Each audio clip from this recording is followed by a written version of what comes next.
I'm Wade Hook. I'm putting on Bitcoin Alaska here in Juneau. I'm also a Bitcoin veteran, a member of the Me Premier Bitcoin educational node, which is a global Bitcoin education network. Also founder of Bitcoin Alaska LLC, and I'm here with Maddy Ayers, who is new to Bitcoin. So we're going to have a discussion about what Bitcoin is. Since she's new, I'm hoping on being able to tap into the introductory questions that people might have on the topic and maybe answer some so that other people can find value in this. What I find fascinating about Bitcoin is people always have these individual questions on the topic, and it takes a long time to go down the rabbit hole and understand how things will play out. But you have to look at it you can't look at it from the modern world viewpoint. It's such a paradigm shift that everything gets flipped upside down. And so you have to rebuild a society in your mind based off a system that has never existed before. So there's so many different things that change. And they are changing. And people may be resistant to that change. And I understand that change is hard, but that doesn't stop change from happening. You know, the person who shoot horses probably didn't like cars coming out. Like but they did. And now there's not a big industry for certain peripherals. So one of those twists that I like to reflect on is if you have an asset and it goes up in value over time against all other assets, what does that do to minimum wage? Because now your employer has to charge or will be charging less and less for the products they provide. So how do they pay the same amount yesterday, today, and tomorrow when the amount they're able to charge for a product goes down over time? So if you work at, doesn't matter what you work at, if you work at a shoe store and you sell shoes, well, if the shoes are, let's just throw out an abstract number, 50 Bitcoin yesterday, and then, a year from now, they're 25 Bitcoin, but you pay a flat 8 Bitcoin an hour for an employee, you can't reconcile that. So you end up in a world where a minimum wage can't exist. So right from the beginning, that flips the entire world. So now people will compete for less, but the less actually is increasing in value. So the spending power, the abstract number that reflects the amount of money received will go down. The value of that number, meanwhile, goes up. And the really, really cool thing about that is when you have somebody who, your age, you start saving Bitcoin, say, and 20 years down the line, you've been saving in Bitcoin your whole life, you're going to find that the money that you save today has appreciated massively. And the money that you save 20 years from now is going to be less. You're going to see less gains on the return on that savings. So then you take in a fiat rule, somebody your age, and they pay into Social Security. They're going to pay an amount in Social Security over time. And while that value goes up in dollar denominated terms, the value of that when they're 80 is going to be, they're going to demand that value because they paid into it. And people on Social Security demand that value. I understand that, but they're not getting the value. They are just getting the abstract number that reflects the savings, which is debased over time. To create money from nothing to pay Social Security, you just depreciate the value of the money. So now, if you were to be getting, say, $10,000 a month right now in Social Security, that's a pretty good wage for somebody in their elder years. But what's $10,000 a month going to be in 40 years? That may be enough to buy a 6-pack of Coke and one steak a year. Yeah, exactly. So the abstract numbers that we put on the value of the dollar, and then take that a step further, you end up with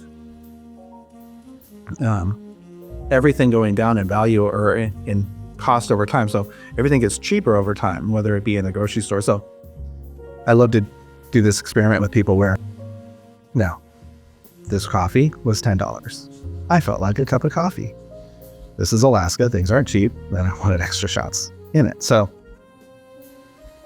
but now when I look at this, when I go to the store or when I go to the coffee stand and I want to buy a coffee and it's $10, well, I always have in the back of my mind, well, in 4 years, that could be $100 coffee. Mm-hmm. Sure, it may cost $10 now. It may cost $12 in 4 years. But in Bitcoin denominated terms, when you do the translation back to dollars, this coffee could have cost me $100. So when you're trying to get something from the store, you see that can of Pringles, the bag of chips, the whatever junk that you may or may not need, or you don't need, but you want. It starts to make you question whether or not consumerism is the best way to go, whether or not you'd rather save to have more spending power tomorrow, because if you take those dollars, you commit them to Bitcoin and you wait over time, you'll be able to buy 10 times as many of the item that you want in 4 or 10 years. Is it better to wait? Probably. So I did this little experiment a long time ago. It was where I had 2 different currencies and I had a database set up where there was one currency that only went up in the amount that was printed or created based off the population. So they were both tied to the amount of people. So one was, there were 100 of abstract number of 100 for every person created. One, there were 1,000. One of them had a high inflation rate, or you were taxed, a higher tax rate than the other one. So you're given, just to throw out names, ash and water. Ash, you had 1,000 created. Water, you had 100. Ash was taxed at a higher rate, and you were taxed over time if you didn't spend it. Water, you weren't taxed over time.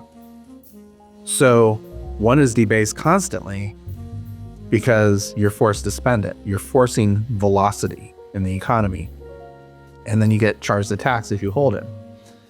And the experiment reflects also that while the dollar may not have a high tax rate in the sense that it's forcing velocity, it does, because your dollar is debased over time. So the water would be more of a representation of property, real estate. You are taxed to a degree, but you are not debased over time. Nobody actually holds the dollar anymore who understands anything about economics. You never save in the dollar. It's the worst thing you can do. But now what I found is everybody who had ash would buy water. They just use it to buy the better value money so they could store their value over time. So that social experiment early on, I'm not an economics major. I never understood what the Cantillon effect was or Triffin's dilemma was until after I actually understood them from personal experience and investigating the topics and first principles, trying to understand how things work. So as I'm learning these terms and what they reflect, what they mean, I'm able to maybe understand it differently than other people because I reached those same destinations through my own experiments and research. Interesting. So what happens when you have a job where you get paid less every day or every month? People compete for that asset more. And then you end up with a situation where since it appreciates faster than any other asset, why would you own anything beyond what you need? So right now we have a housing crisis in the US. That is because people own more homes than they need. What happens when the people who own all the real estate and are renting the property, sure, they're getting they're getting a return on their investment from the people who are renting. But when the cost of those homes to own those homes their profits don't match what they would be if they just bought Bitcoin. So you're better off selling, especially in commercial real estate now. In a lot of cases, you're better off selling your excess real estate because you don't have to find renters. You don't have to find and not to pay maintenance fees. This is a common topic in the Bitcoin world where the cost of the property will go down the utility value of the property. You lose what's called the monetary premium on that property. So as things are priced closer to the utility value, this is something that Jeff Booth tackles a lot. He was big in the Bitcoin space. You end up with everything dropping to the cost of utility, the utility value of it. Then you end up with excess items. So now you have more houses than people need, because nobody's holding property just to hold property. You end up with, to go back to say 1913 and the Federal Reserve Act, we created a monetary system that we could print to infinity. So people, in order to protect themselves from being debased, they bought property. And they generally bought that property in the outskirts of cities. So the cities kept expanding, driving the prices up of that property. So you had the farmers on the outlying areas of these cities that were now, there was this distortion in the value of their property. We call it a monetary premium. You have the utility value of an asset, then you have the distortion or the monetary premium that's placed on that asset that should be on money, but it's not, it's on property.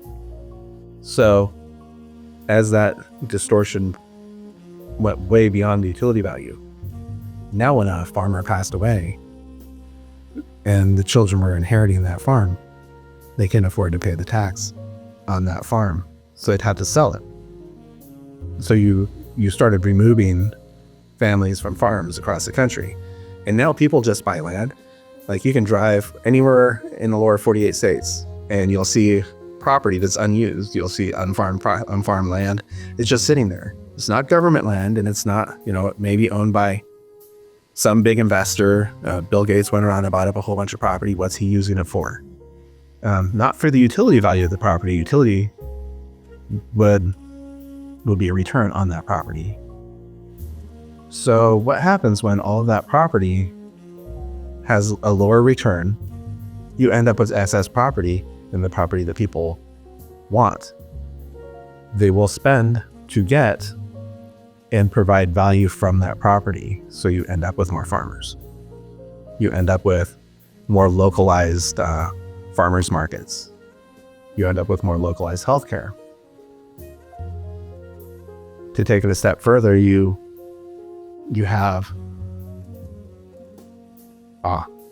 I could just keep going. So where are you at? What questions do you have? Something I wanted to do when I'm financially stable to do so, is obtain a property in a good location, either here in Juneau or maybe even Anchorage, like somewhere close to a ski resort. I used to have a property in Oregon that was close to a ski resort that was also on a farm. And we had a space where we rented out as an Airbnb, and it paid our mortgage every month. That's something that I would like to do in the future.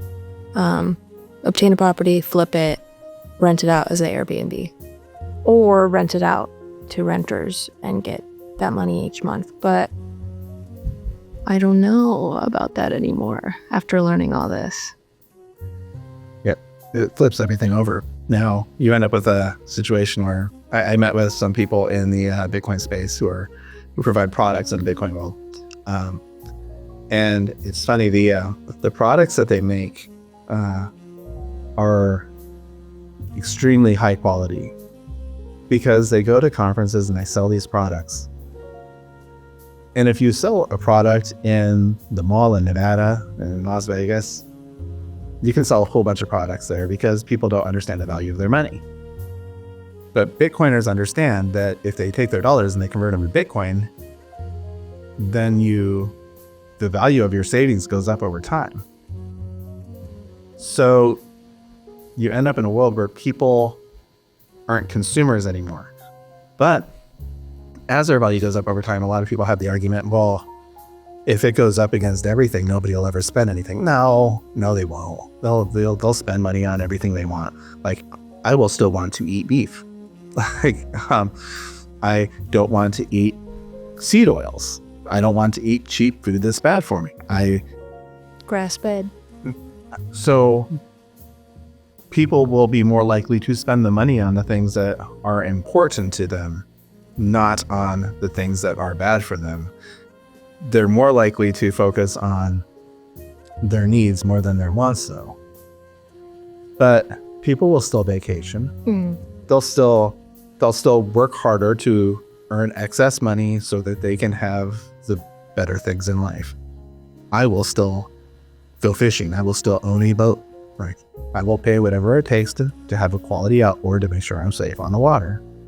So the people who have that argument that, well, then you won't spend money. Well, no, I'll spend money. It's just I will buy a quality motor that will last longer, and I won't buy cheap stuff that I can't have maintained locally.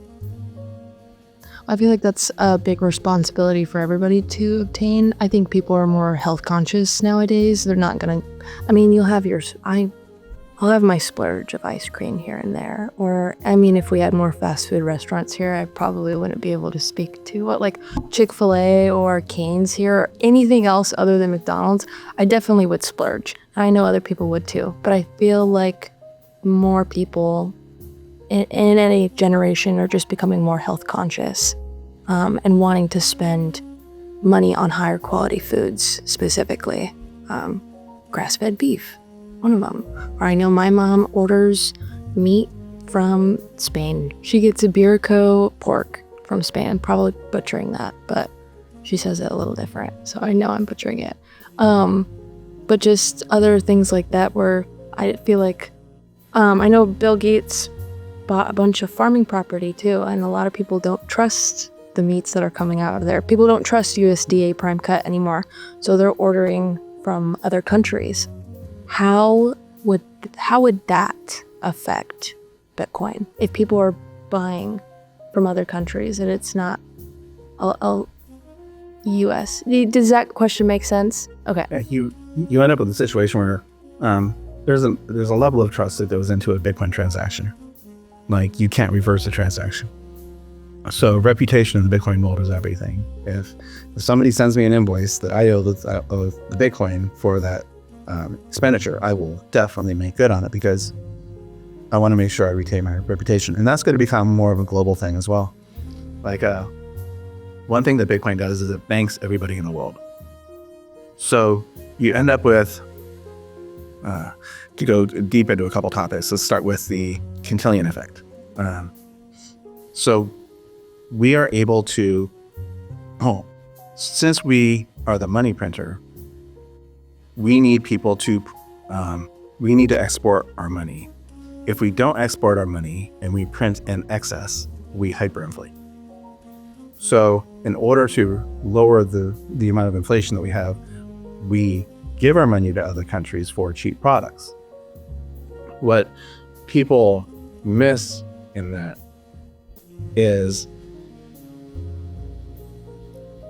countries are forced to provide cheap products to us and compete in order to get our dollars.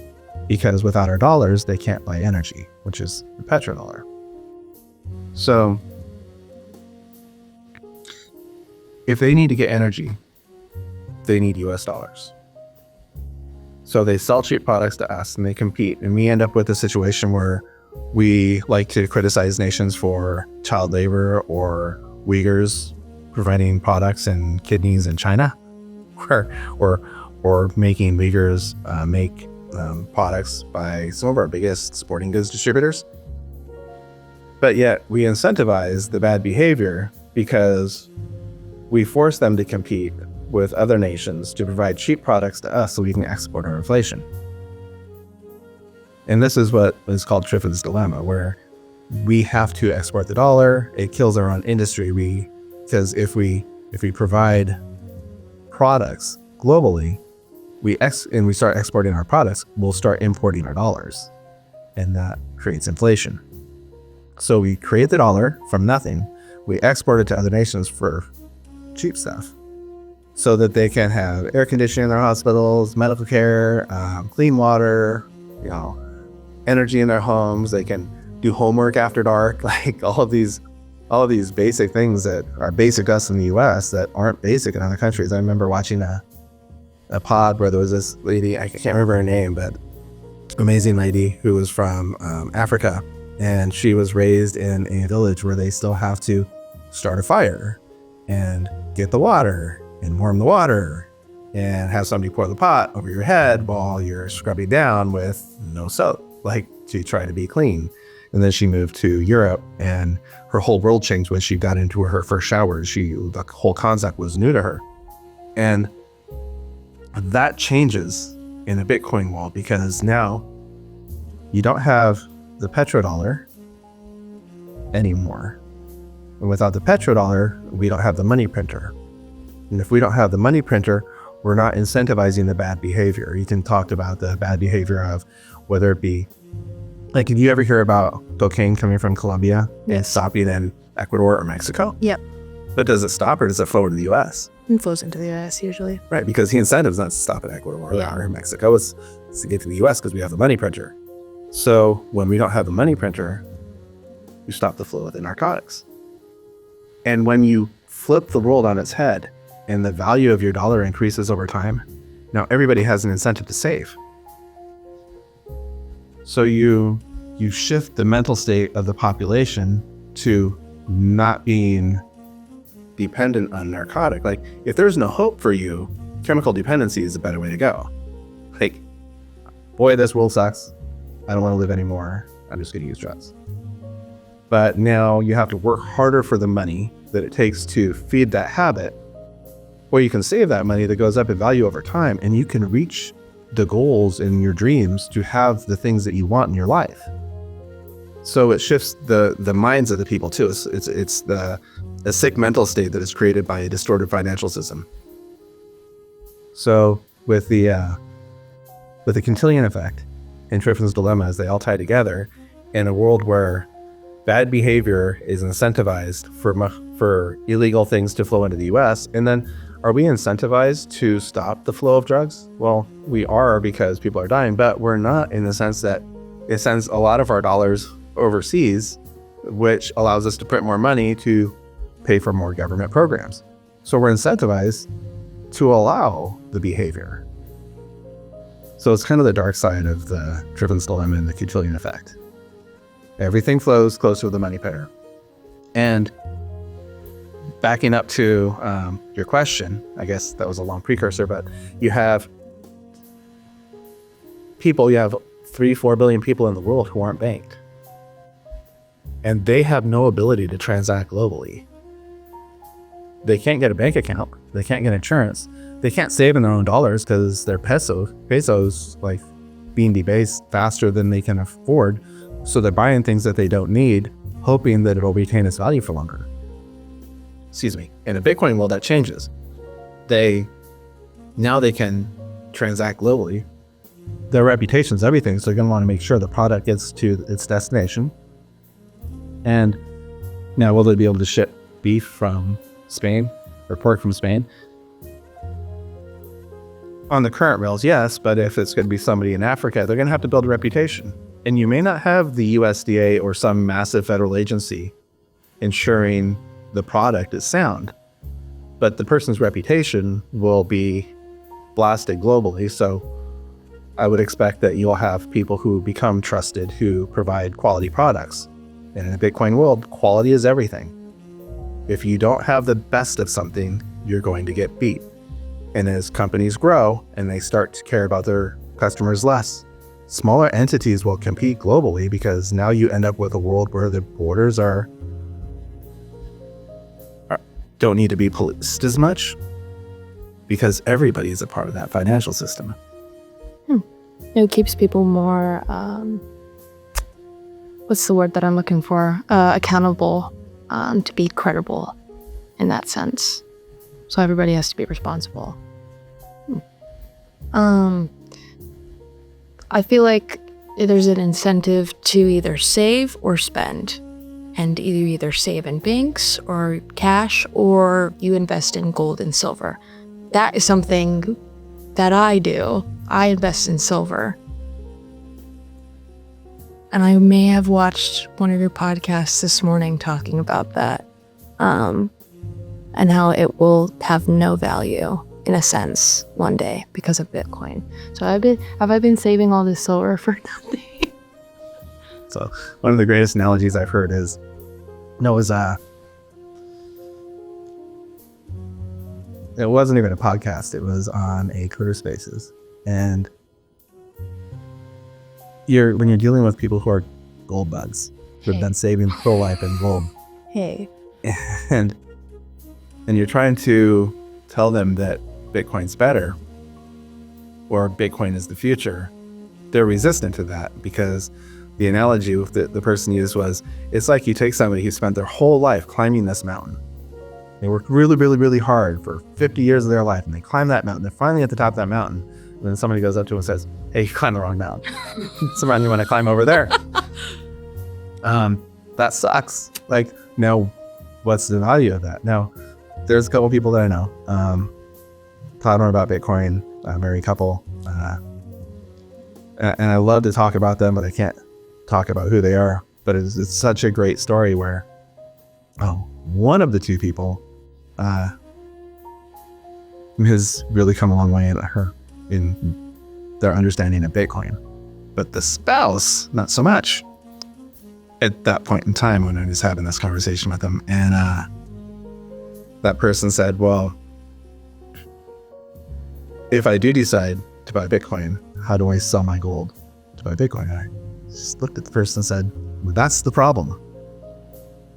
Go find somebody in your community that will buy your gold for actual spot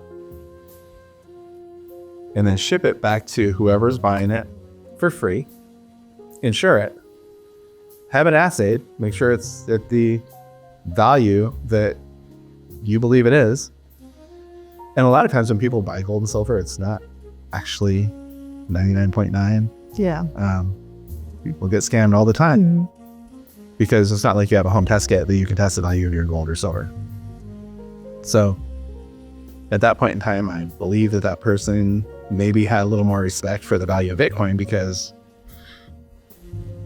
now they realize that the value of Bitcoin, they've watched it go up over time.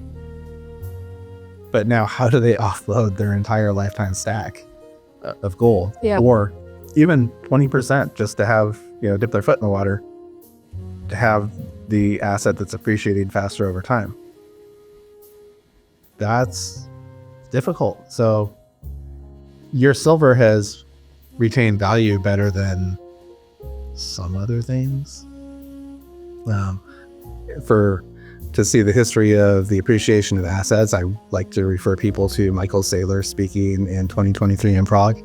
That's great, where he compares the value of all the assets over the last 100 years. And you start to realize that, maybe you shouldn't be listening to the Peter Schiffs of the world who are saying that gold is great. Gold will go up over time. Well, I guess that depends on how fast the dollar goes down. I feel like most people who invest in gold and silver kind of have this narrative in their head that, we're going to go off grid one day, and we're like, people who have stocked up on all this gold and silver are going to be the ones loaded. And am I saying that's my idea? Yeah, a little bit. Like, just in case one day if everything goes to shit, I will be balling. Let's embrace that narrative. So, Off grid. Scenario. Off grid. We're completely off grid. There is no more economic system. First off, when you accept that, then why have you invested in stocks? Why have you invested? Why do you work for retirement? You have to accept the fact that all of your investment is gone. So all you're left with is your home. Now, here in Juneau, we have no roads in or out, so you're going to want a boat. So what's a good investment? Maybe a boat, fishing tackle, firearms. Good engine. So where are you at with your silver? Not that far. Do you Not boat far. Do you have the ability to protect your silver? Yes. How much am I going to charge you to feed you through the winter? Because I have the actual equipment that it takes to feed you. Or let's go take it a step further. In a worse scenario, you are in San Francisco Ugh, never. Now we have a solar flare. Somebody dropped, or somebody detonates a nuke in the ionosphere, and everything electrical goes out. So, are you going to throw your silver at people as they break in your house? Take everything. Yeah, there's no win. But gold has utility value. Well, you're talking about a Mad Max scenario. Exactly. Where all electronics are knocked out. But gold has utility value. Not in my world when I'm stocked up with firearms and what I need to feed people. Yeah. Gold is the last thing on my list. Medical equipment, understanding of and naturopathic knowledge. Yeah. Knowledge is high value in that sense. Yeah. So what makes gold valuable? This is where people who stockpile gold and silver lose their understanding. And that is, there's always been a monetary premium placed on metals because they're scarce. It is a way for me I measure my work based off the amount of that asset that there is. So really you have to, if you twist your view of gold or silver to it being a ledger, because that's all it is. It doesn't have nearly the value, utility value, as the dollar reflects. It's the monetary premium placed on it. So what happens when the value of gold goes up? Well, you're not going to make bank because the value of gold or silver goes up. The people who are going to make bank are the people who mine the gold and silver. Because what are they going to do?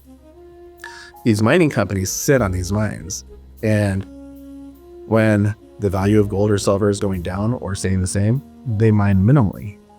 But when it goes up, they mine more. They increase the supply of the asset. So therefore, it doesn't go up that much. There's no absolute scarcity. There's a massive amount of gold and silver in the earth that we don't mine. Well, we don't mine it because it just hasn't reached the point where it's economical to do so. But if you save in gold or silver, as soon as the value goes up, they just mine more and they debase the value of your gold and silver. Bitcoin is absolutely scarce. So you cannot increase the supply.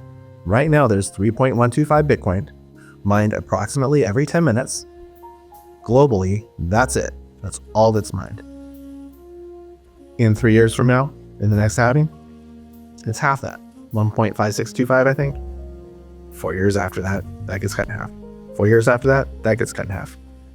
So when the value goes up, you can't create more to debase the value. The absolute scarcity of Bitcoin is what makes it valuable. And the not absolute scarcity of gold or silver is what makes it less valuable. The other question is, I can audit how much gold and silver there is in the world. No, I can't. I can audit how much Bitcoin there is in the world at any given moment. I can look at the wallet addresses every Bitcoin is in. But how much gold exists? No one knows. How much gold has been mined? Nobody knows. I doubt anybody knows. So as soon as people start selling, what happens to the value of your gold and silver? And if there's a massive amount of gold and silver that's out there that is nobody knows exists because they've been stuffing it in their pillows?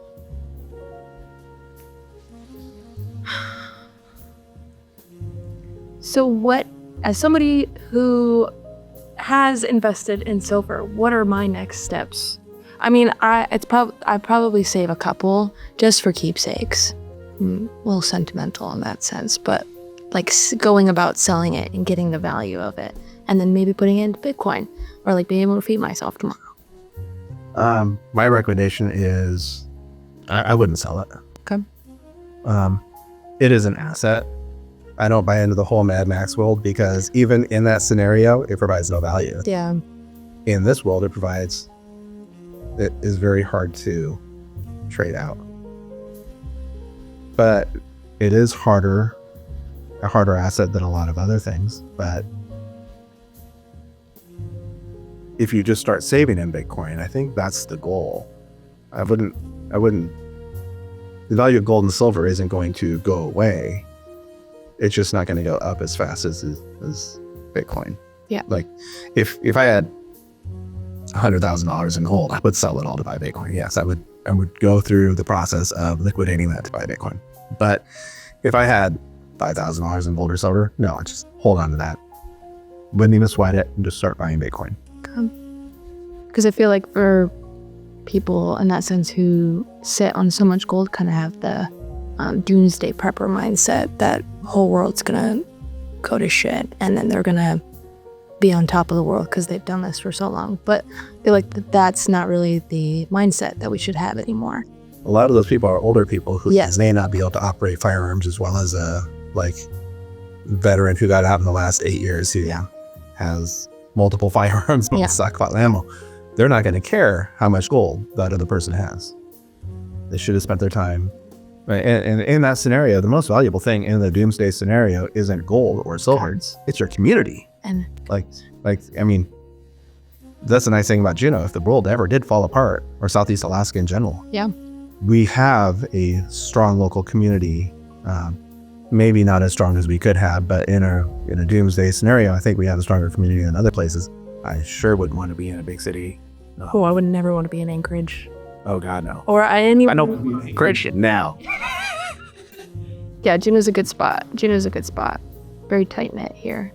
I'd like it to be more tight knit. I'd like for more people, specifically my age, to be more involved, not only in the community but like for our future. That's something that I wouldn't say disappointed, but I just came back here and there's still people that I grew up with here doing nothing with their lives. And it's just, if you love this place so much, try to better it at least, or like try to educate people on Bitcoin and how to do better for their life and everybody here as a community. That's one thing that's really cool about the Bitcoin world is, like, the first time I went to a conference, like, so here in Juneau, my history in the Bitcoin space was I was into it and started to understand things on my own and do my own experiments and invest and study. I don't have a background in economics, so I had to reach these conclusions through first principles and working my way through the problems and how it addresses these issues. And later, I was able to find people who moved into the space who had podcasts, like great people, Michael Saylor, Robert Breedlove, Jeff Booth, and there's like Natalie Brunell. There's a multitude of incredible speakers out there who they made a stand on YouTube, despite the fact that people thought of it as internet funny money. They stuck their neck out early, and they deserve a massive amount of respect for that, because they're the people who stood up for humanity in the beginning and said, it solves these problems. So. And they did that here in Juneau? No, they did that like. Just world. Yeah. Yeah, okay. So you have these people who really stick their necks out, but then and because of that, now, when people in these smaller communities begin to understand it on a stronger level, like, the best thing for me to do for somebody isn't to, I can help somebody find a job, or I could give money to an agency. Let's say I support the Ayers shelter in Juneau. Well, I could give them money, but what are they going to do with it? They get a lot of federal funds, they get a lot of local donations, they're going to use it right away to solve different problems. But if they really wanted to solve the problems, all they have to do, well, not all they'd have to do, but when you teach people about the mindset that goes into Bitcoin, you start to solve the sickness that's created by the fiat world and the distortions in the financial system. So you start to encourage better behavior, and people get to see their value appreciate over time. So if you took the people who end up going to, say, the Ayers shelter, and you taught them about the value of saving over time in Bitcoin, and then as a nonprofit, you started taking some of the funds and you started setting them aside in Bitcoin, and you watched the value of that money appreciate over time, then you start taking haircuts to increase the value that you provide the people who end up in your facility, so that now you're able to provide more services, better services. You're able to provide more security. You're able to provide more education. So, like, at a local level, Bitcoin is huge but it's such a paradigm shift for people to understand that. And of course, they sometimes people break when you say, well, they're not going to have the federal funds flowing in. Well, how is my nonprofit going to survive? No, you just adapt. Now you do this before everybody else figures it out. You set it aside. You set that money aside. You store it rather than spending it on a need right now, knowing that you're going to provide more value to people later. You don't take all of it and set it aside. You still need to provide a service to your people. But as it appreciates over time, like if I had a church and every 20 years I had to drop $20,000 on a new roof, why would I be saving in dollars for my maintenance costs? I'd be taking a percentage of the tithe and I'd be buying Bitcoin, knowing that over time, like if I set $10,000 aside over 20 years, that $10,000 could be $250,000 or $300,000 by the time I need that new roof. Buy 4 roofs. And a couple churches. Plus. So it's a paradigm shift and people don't understand the value that they could get out of doing it. So education at the local level is extremely important. I had somebody the other day ask me, well, what would I do if I was in charge of Alaska? Ooh, that's a good question. And the permanent fund. Well, the answer is I would close down the permanent fund corporation. I would shut it down, eliminate it. We don't need it. Like they provide a low return on investment. They follow the old economist. They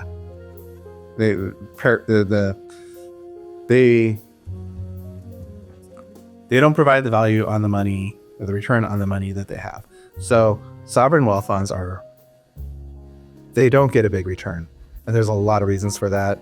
Heresy Financial just did a great thing the other day about sovereign wealth funds and maybe why the federal sovereign wealth fund isn't a great idea. Because if I run an investment company and I have a massive amount of money flowing in, say from federal workers who are invested in their retirement. So I'm receiving all these funds for their retirements. Well, you are one of my best customers. You're not a federal employee, but you have $1 billion. Well, I'm going to buy assets with your money. Then I'm going to take the federal funds that are coming in from the federal employees and their pensions, and I'm going to use those to buy the asset that you have because I want to keep you as a customer. So I just pumped your bags. The federal employees, they don't care because they're maybe matching inflation at best, or maybe getting 3 or 4 or 5% return on their investment when inflation is really 7, 8, 10, 15%. But their numbers going up, so they think they're going up in value, but their spending power is going down. The real return is actually going down. So if I had the permanent fund corp, I'd shut it down. I'd have the easiest job in the world because I'd take $80 billion, I would buy Bitcoin, and I would go fishing. Because I wouldn't have to guarantee a return on it because the return is guaranteed just due to the absolute scarcity. Because when they tighten the dollar and they constrict the supply of the dollar, all assets go down. Bitcoin and everything goes down because people don't have liquidity to buy the assets. But Bitcoin holds its value better than the rest. And then when the money printer turns on, because all these programs need to be funded, it goes up faster than everything else. So yes, it can go down in value against the dollar. That's because the dollar's what they call tightening or going up in value. But when they do that, it takes the liquidity out of the system, so people can't invest in other things either. But as soon as they turn the money printer back on, it goes straight up. So I buy Bitcoin. That's it. That's all the state of Alaska needs to do, in my opinion. What steps need to be taken to be able to do that here in Alaska? Like, present a plan to committee affairs meetings, or? People need to understand it at a fundamental level, and unfortunately, a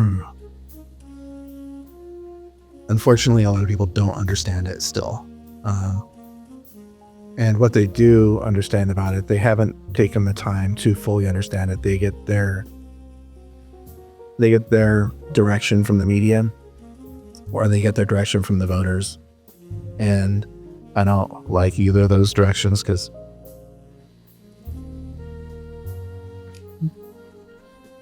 people in politics maybe aren't leaders, maybe they're followers. They have views that get them elected, but those views are getting them elected. They're not presenting views that get them elected. The views are presented to them that get them elected, which means they are not following, or they're not leading, they're following. So you have to have a large enough amount of people who understand the value of the asset. Nice thing about Bitcoin is its number go up technology. Since it goes up in value over time, and it will always and forever, eventually everybody will figure it out. Those who figure it out early will have the most benefit from it. So while it solves all the world's problems, or a lot of the world's problems, fix the money, fix the world, it also solves the personal problem. And the, I don't know what you call it, maybe the political dilemma of politicians is, early on, people didn't think that it would be adopted politically, that the government would fight it. But politicians are humans who have investments. And if everybody else's value is going up over time, even if they're in some way, most of the time maybe not really involved in or people see politicians as being the culprit that cause all the problems, but maybe it's also the central banks, maybe more so the central banks, where there's money created from nothing. And yes, they're responsible for funding all these programs, but that's just the way the system works. They need to fund those programs to get the voters. It's just the system. Full circle. So, but they're not going to outlaw the asset that they need to retain their value. So over time, politicians are beginning to understand. There was a map the other day that showed 22 states, I believe it is, now had Bitcoin legislation. Utah has passed in the House now. This just the other day, they had passed Bitcoin strategic reserve legislation, so it just has to clear the Senate and clear the governor. Because these states want to front run the federal government, because if the federal government gets the Bitcoin strategic reserve, which is what we all believe is going to, if it doesn't happen sooner than later, which I believe it'll happen sooner, but even if it's later, when it happens, it will happen. I have no doubt that it will eventually happen. When it happens, they're going to have an amount of supply that they buy, which is going to drive up the value for everybody else. So if Utah's in there before the US government, they'll win. If Alaska's in there first, we'll win. But unfortunately, we don't have the, I don't want to say we don't have the brain power in politics, because we do. It's just, they just don't understand the asset. And maybe their focus is on the things that got them elected. So Bitcoin hasn't affected enough lives in Alaska for them to take their time to understand the value of it. In the Bitcoin space, there's a view that the people who are most in need are the ones who understand it. So when you are the money printer for the world, you don't have much of a need to understand Bitcoin. If you live in Guatemala, there's a very, very, very strong need for you to understand Bitcoin. If you live in Venezuela or Argentina, you need to understand Bitcoin. In the US, especially if you have a job that's close to the money printer, why understand Bitcoin? True. What about, say if Bitcoin did take off here in Alaska, how would it affect rural areas and villages? How would they be able to access? I mean, there's not reception or cell phones in some of these areas. There's lots of people who still live off the grid. I'm sure those are the same people who are stockpiling gold under their pillow and things like that. But how would that affect them? How would they be able to access that? I feel like that's something that is going to be discussed in legislation when it begins to go through that process. There's not that many people who are off electric or off cell reception in Alaska or off internet, especially now with Starlink. Bitcoin, it monetizes energy. In order to mine Bitcoin, you have to monetize energy. So if, say, they have a small hydro plant, if they decided to take some of their excess hydro, if they have excess hydro, if they're not using every bit of the hydro energy to power their community, if they have a little excess, they can mine Bitcoin. That Bitcoin appreciates over time. They can also take that Bitcoin that appreciates over time that they do start to mine and invest it back into their energy. So when you have a asset that monetizes specifically renewables, because you don't want to have to spend a lot of money on oil infrastructure to drill a hole in the ground and pump oil out of the ground. That's not how you can't make money from mining Bitcoin by going through all of that. Yeah, so if you have methane that you're flaring after you drill a well, yes, you can use that to mine Bitcoin, but it incentivizes cheap energy, and cheap energy comes from renewable energy. Let gravity and water evaporation and falling from the sky create Bitcoin for you. Monetize that. How much stranded energy do we have in Alaska? We have a metric fuck ton. So you end up with, we have a scenario in Alaska where we have microgrids all over the place. And you can flare methane and mine Bitcoin, but then if you drill a hole in the ground and you start harnessing geothermal, as soon as you start to capture that geothermal energy, you don't have to sell it right away. Well, you're incentivized to sell it right away, but you still have to build out the pipeline to the businesses and the residents to monetize that energy. But with Bitcoin, you can monetize it from the second you tap that energy while you build that pipeline. And you can start tying those energy grids together. So you actually, you can build out the grids, not completely in Alaska. Alaska is very unique in our geography, but you could start to monetize energy and build out these grids to an extent. And those villages would see a benefit from that. So they could actually benefit from Bitcoin mining, especially small native villages and native corporations. Like native corporations had been horse trading for federal lands for decades. And then they extract resources from them, be it timber, metals, whatever. And then as soon as it's tapped out, they'll horse trade it for other lands to extract resources from. What if you could tell a native corporation that they're better off, rather than taking the land around the stream to pull the timber from, taking the stream and monetizing the hydro that's coming from the stream to mine Bitcoin, and then they don't ever have to horse trade that land. That's just a forever creating value, and the jobs that it creates right there. Then you end up with this a world where maybe those communities will move to the source of the energy rather than trying to bring the energy to locations that don't necessarily have energy. So I think there's a lot to gain for native villages in Alaska, especially with our level of technology with Starlink. Like you don't need a really strong, powerful internet connection, high bandwidth connection to mine Bitcoin. Like running off my Wi-Fi at home. So Starlink's fine. Monetize that energy. Like energy that you would not be harnessing, just harness it and mine Bitcoin.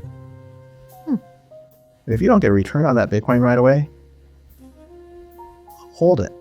Like if that energy that you're mining Bitcoin with, you're not able to sell that Bitcoin for the amount of money that you believe that you put in the work to mine that Bitcoin, well, from that Bitcoin for 10 years, and your return on that will be in excess of the work that you put into it now.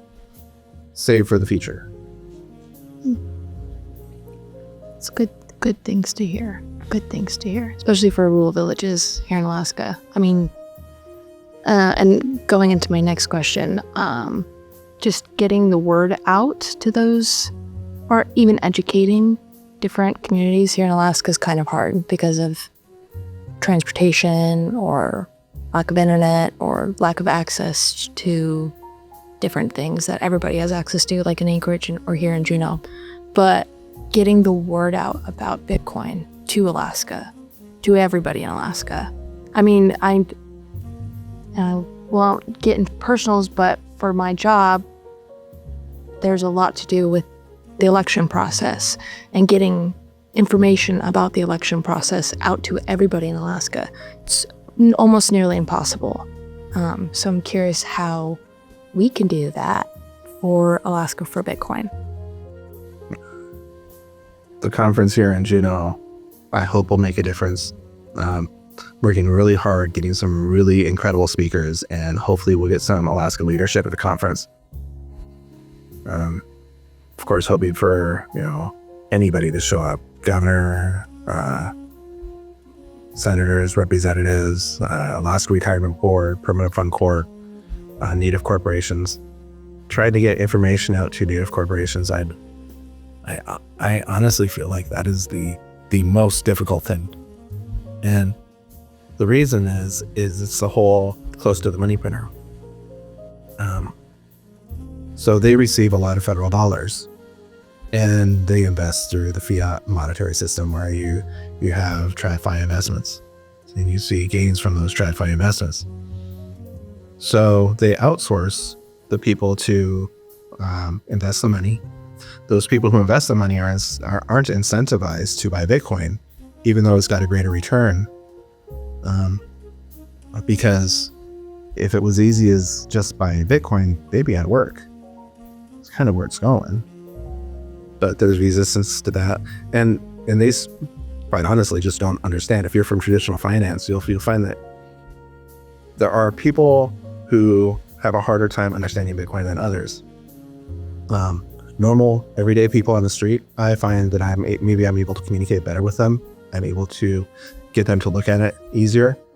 But if I talk to somebody in traditional finance or if they're gold bugs, it's a lot harder because they have this preconceived notion of how the world has to be. Native corporations receive a lot of money in federal dollars. They're very close to the money printer. So they're sovereign people, but they're not using sovereign money. They're using US dollars. And if you're using US dollars, you're using a debt-based system, which is by nature debt, and debt is slavery. So when I save in Bitcoin, I'm not a part of that system. When I transact in Bitcoin, I have to provide value to get that Bitcoin. I don't have a loan in Bitcoin. I mean, I guess some people believe that's the future, but the native corporations, they just don't have the incentive yet. If they understood it, I think they'd be fully on board because the returns for their people would be astronomical. Maybe not right away, but being able to monetize the energy that they have in these remote areas in Alaska and providing, and then taking the money that they have and even allocating the percentage of it. I mean, you can look at the Nakamoto portfolio online, and you can compare Bitcoin to any other asset. You can give the time frame, you can build a fund based off of whatever stocks that you want with whatever allocation you want. In Bitcoin, far surpasses everything for 3 years, and then you have a year drawdown after the bull run, which is about a year after the halving. A lot of us believe that won't happen now. We won't have that massive drawdown. I don't believe we will either because there's way too much money flowing into Bitcoin monthly through the ETFs. But if they started allocating to Bitcoin, and they will have to, whether it be through ETFs or to self-custody it, and in ETFs, you're just tracking the price. You don't have the actual utility of the asset. So I prefer to self-custody because then I have the utility of the asset. I can transact my Bitcoin. I can't transact my Bitcoin ETF. So yeah, native corporations have a lot to gain. But breaking that wall, especially when they're not located in Juneau, especially when there's all the shit coins out there that just are designed to strip people of their value, and they create these schemes and these great marketing campaigns to show people that they provide a value that is just a big lie, that they don't provide, and they steal money from people.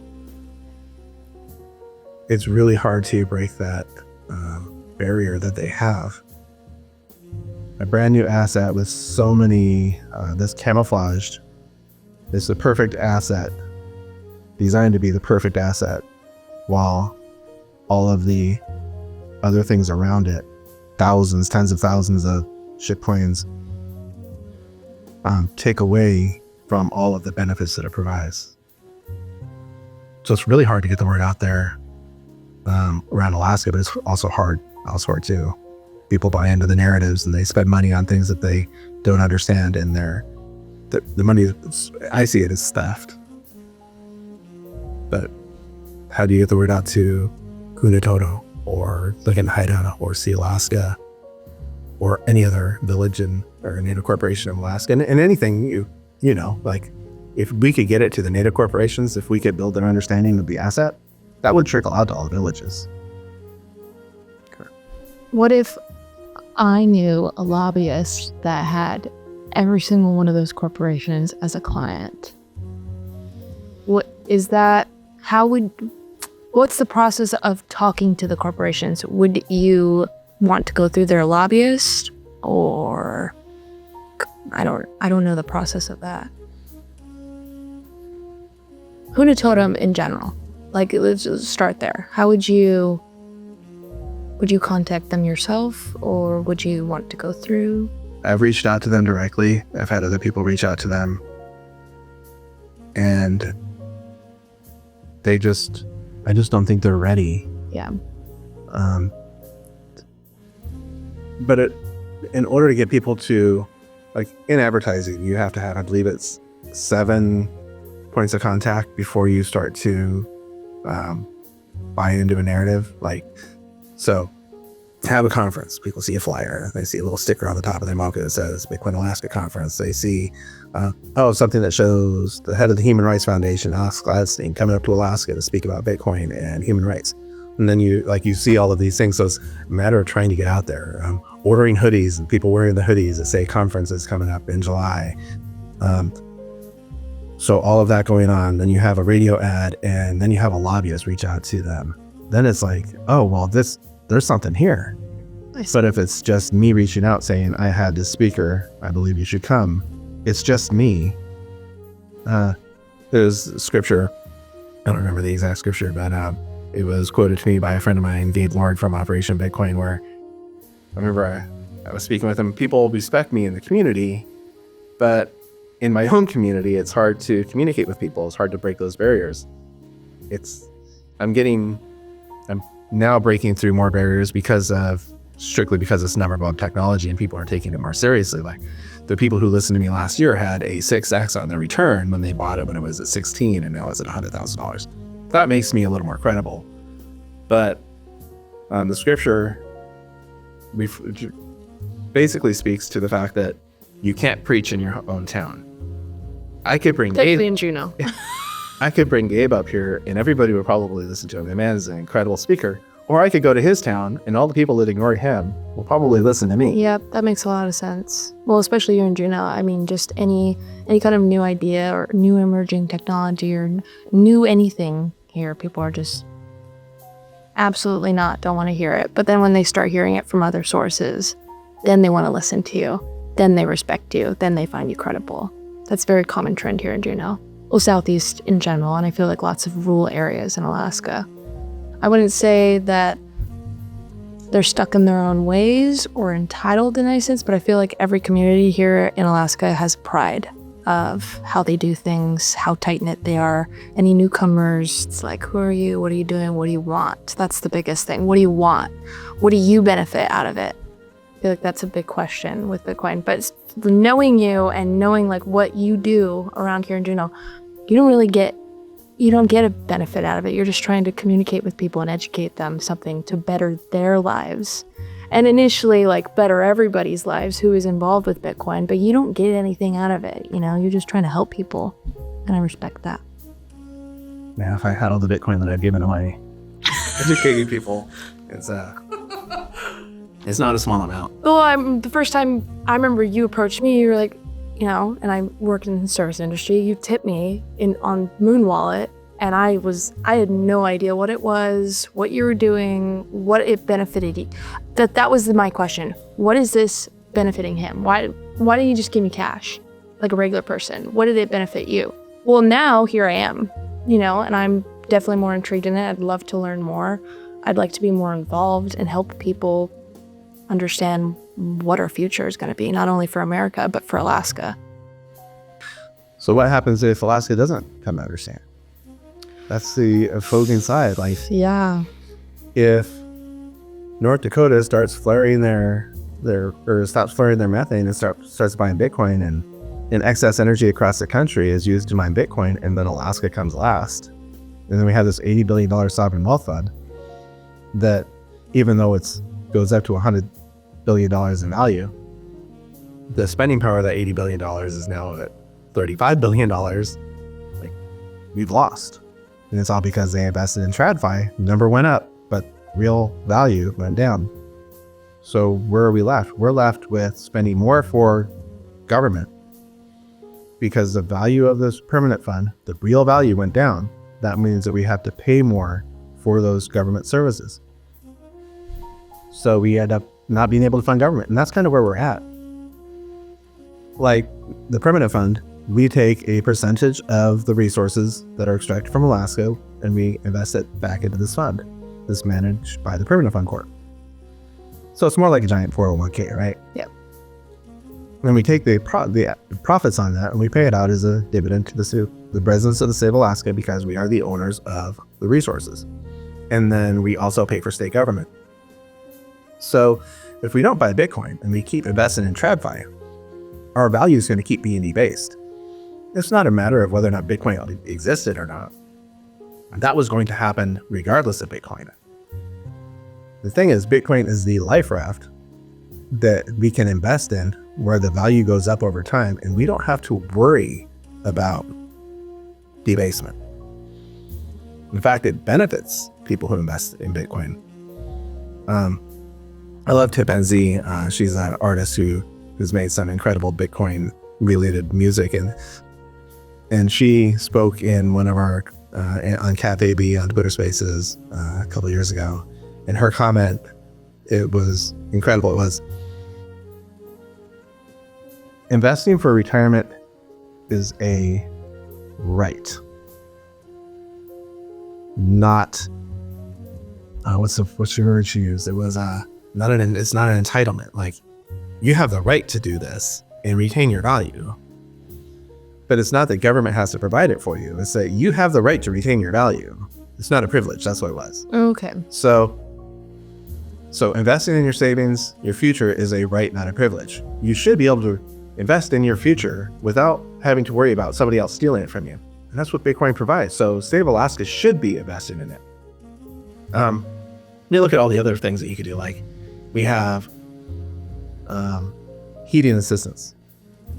So we provide people with money to heat their homes. What if we provided them with heaters that perfectly change the state of energy to heat while mining Bitcoin? Then we took the Bitcoin mined through those heaters and we sent it to a mining pool, or we enrolled those heaters into a mining pool. And then the return of those in that mining pool came back to the permanent fund. Now we're receiving Bitcoin into the permanent fund directly from resource extraction to heat homes. Instead of just giving away money for heating, we're giving away heaters and paying for those heaters, but we get a return. Win. So everybody wins. So why isn't Alaska doing this? I would love to see a new division open up, like in the state of Alaska, new department, new division. It could be under natural resources, it could be under Department of Revenue, it could be its own individual department strictly for Bitcoin. I feel like this is something more recently that's going to be taking off because of Trump's interest in not only natural resources, but energy here in Alaska. I know that's going to be, if it's not discussed or talked about or like in the works of a plan, what are we doing? What are we doing? Seriously.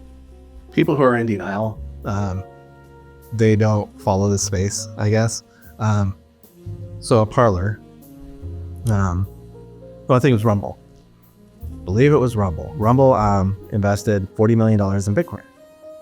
They don't have a lot of money. That's a lot of money, though, to invest in Bitcoin. Yeah.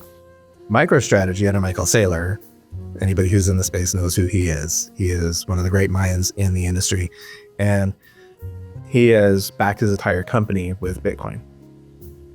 And people have been buying into MicroStrategies because he did this since before ETFs existed. And the companies that were buying those shares in MicroStrategy were BlackRock, Fidelity, Vanguard. Like Vanguard doesn't have a Bitcoin ETF now, but they own a lot of MicroStrategy stock. It's their way of tracking the value of Bitcoin. And Michael Saylor's, I think it was a maybe $50 or $100 million, maybe $200 million company is now a multi-billion-dollar company in just 4 years. Oh my gosh. Shows a picture of him at Mar-a-Lago with the CEO of Rumble. I think it was last week sometime. Trump spoke at Bitcoin 2024 in Nashville. Vivek Ramaswamy was there. Ron Paul was there. Tulsi Gabbard wasn't, but she was at the 1 year before. RFK spoke at it. Like Senator Lummis, Senator Baker. These are big names in politics. Regardless of which side of the aisle you're on, they are people who are influential. And Eric Trump spoke in a conference over in Dubai about Bitcoin. So it's, and I heard a story. It was on What Bitcoin Did podcast with Peter, I forget his name, another big name in the space. He's interviewed pretty much everybody out there. And he was saying that somebody who they've been trying to orange pill, teach Bitcoin for a long time, was just orange pilled by Trump because Trump called him up and said, hey, Bitcoin's the new oil. And now the guy's all in. So yeah, it's reached that point now where politicians are starting to understand at the federal level. I have a hard time. Well, I didn't expect that the federal level would be able to understand it as fast as they have, but they're really starting to get it. The state level still, in Alaska, it's hard. But in my job, I do get calls from people to work on their equipment, and I'm asked at the same time, about, could I help them resolve this issue? What's going on with Bitcoin? Because I am that guy who they can turn to for current information. Yeah. So I do believe I have a good reputation in this space, locally and otherwise, I'd say where so. people turn to. 100%. Yes. I wouldn't go to anybody else. I don't know anybody. There's actually a pretty good Bitcoin community in Juneau per capita. Oh, okay. Like, you go to San Diego and or you go to a Bitcoin meetup and there's 20 people. Oh. I can get 20 people in Juneau easy. There's only 30,000 people here. Well, we need more. The more the merrier. Because then it just will start spreading to different parts of Alaska. You start getting fishermen involved in it. Everybody's going to know about it within the end of the summertime. Yeah. Yep. Miners. Lots of people to influence here. Yeah. It's growing. Person by person, one at a time. And every person you teach, hopefully they go out there and they teach more people. How long did it take me for you to, keep planting seeds? 3 weeks, maybe? Okay, I was gonna say a month or two, till I was really, I should probably, dive into this. I should probably be more involved in this. There's harder people. There's another bartender that I know here in town. I know more than a few bartenders in town, but they're easy targets. They're easy people to teach your target. Well, in the sense that you tip them. True. Oh, I see. Yep. So there's one bartender who I remember I tipped $20. And this was over a year ago. And every time I see that bartender, which isn't very often, but every time I see her, so we checked your moon wallet lately. And she'll log in and her $20 is now upwards of $80, I think. It's that was a year. Now, what would happen if you would have invested in the SPY? Any index fund, anything at all. What would happen if you invested that money in stocks? 7%, 9%, maybe if you're really, really lucky, 12% in a year where you have 15% inflation anyway. So she thinks about it now. And I've known her for 20 years, 30 years. So it's, there's different ways of orange pilling people. One, people who like to think of first principles, who are willing to have an open mind and just think deeply about different topics and not have to be told how to think or what to think. And then there's people who you have to We call it a soft pill, where you give them a little bit of Bitcoin, enough that they have to retain it. They have to start to think about it. Generally, it hurts my pocket a little bit to do that, but if I think that they're worth, dropping the money on, and they're going to teach other people, that's good for. I don't want to be the only person with Bitcoin in Juneau. Yeah. That's bad. That's unsafe. People need to understand the asset here. But then there's force billing. You're on a road trip with somebody and you make them listen to 6 hours of podcast. Done that before. There's different ways of orange billing people. I like the deep discussions and the deep dives onto different topics. Which would you say you did? I know it wasn't the horse pill. I would say more orange, soft. Yeah. But not the long pill. Here's a little bit of Bitcoin and now we'll keep looking at your wallet. That could take a long time. Yeah, that's true. Even if they see a 4X, like a lot of people in like certain industries don't invest in anything. Like they don't have the extra funds to invest. So when you give them a little bit of money and they start to see the value of the savings, that can also change their view of the world and hopefully change their lifestyle. Yeah, you can want something for somebody that would benefit them, but people aren't going to want to do something unless they want it, or they're not going to want to dive into something unless they really want it. It's kind of how I am. Like you tell me the sky's blue, and if I have it narrative in my head that it's red, it will be red until you like sit there and like, unless I'm like, okay, maybe he's right and maybe it is blue. That's just how I am. I know a lot of other people that are like that too, especially my age, are just kind of like stuck in their own ways. At least I'm open to a wide variety of opinions and standpoints and experiences and knowledge and whatnot. But some people are just, nope, stuck in my way. I'm going to buy as much gold and silver as possible and sit on it, and that's that. Or they're like me when I was younger. They just go with the flow. Or you go with the flow. I make a paycheck and I use that paycheck and I have fun with my paycheck and I pay my rent, and the world doesn't matter because I'm more interested in games or girls or money or if you want to be successful in the world, you need to understand money. If you understand Bitcoin, you have to understand money. Yeah. I'm a 5-year-old adult, 23. And I'd say my first 3 years of being in this world and actually living in it, same. I had no political affiliation at all.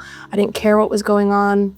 Grind, head down, make money, pay rent, eat, sleep, grind. Now, I'm still kind of on the same routine, if not more. Like eat, sleep, grind every day. No breaks, no rest. But I'm in a world for my job where I have to be involved and I have to understand what's going on. It's not something that's like where I have to do it. That's why I want to get more involved in different things that are going on around me. It's high time. It's high time that I grow up and wake up to the world around me. I've been more politically involved the last 2 years than I ever have, but actually making big girl decisions and big baller decisions for the next 10 years of my life, that's something where now I'm super duper focused on. It's like, do I really need that? Do I really need that Lego set? No, I don't. And if you want to teach somebody to better the world, you don't teach them what's wrong with the Democratic Party or what's wrong with the Republican Party or what's wrong with the Libertarian Party. You teach them what's wrong with the world and how to fix the world. Mm-hmm. Because there will always be dark aspects of each party. But if you take the dark aspects out of money, you can fix the world. Like if you can bank half the planet and get them, like right now, these people are living on the other side of the world. They don't have a purpose. But now you tie them into the ability to transact globally. Now they have a reason to wake up, produce value, use their time and their energy to produce value for people on the other side of the world. Like you just saved a person's life just because they have the ability to transact on something. The only reason that exists is because I've My definition of Bitcoin is it's a global voluntary pool of liquidity that isn't controlled by any government. So it's the first monetary system that doesn't exist under government control. So nobody can change the rules. So now everybody gets to participate. You just, like, the amount of power, the raw energy that you could extract from humanity by providing a return on their time and their energy, when they might just be laying on the house or, in a village somewhere in the middle of nowhere. Now they actually have an incentive to, like, monetize the energy in their region to create energy, which now provides electricity in their village, or clean water, and now they have schools, and this is happening in Africa now. Gridless is doing a phenomenal job doing this in Africa. And it removes the ability for, like, France to extract energy from countries all over Africa through French apartheid, where if you save your whole life, if you save $10,000 as a person who lives in one of the countries where France prints the money for them, France can come in and double the money supply in that country overnight. And they'll do that to purchase the resources in that region. So they'll purchase the resources through printed money, and they cut the value of the savings that I have in half overnight. So they just stole half my value overnight to steal my resources, or to purchase my resources from me and give me an amount of money that is now debased. And now those countries are able to opt out of that French apartheid. And that's not just to single France out. That's a horrible region where I think French apartheid includes like 10 different countries in Africa, which is why they're still dark. It's a theft from the people in those regions. But it happens all over the world under tyrants all over the planet. It affects everyone. And to provide value for all those people, what better reason is there to wake up in the morning than to know that your actions here, by getting people to save in an asset that appreciates, affects them, but also affects people on the other side of the planet. Like, a little bit of education here affects people everywhere. So that's a reason to wake up in the morning, not to wake up in the morning and say, I'm a Democrat, or I'm a Republican, or I'm a Libertarian, or I believe in A, B, C, X, Y, Z. No, let's just save people. Yeah, help everybody, no matter what affiliation they have. Everybody gets a seat at the table. I like that.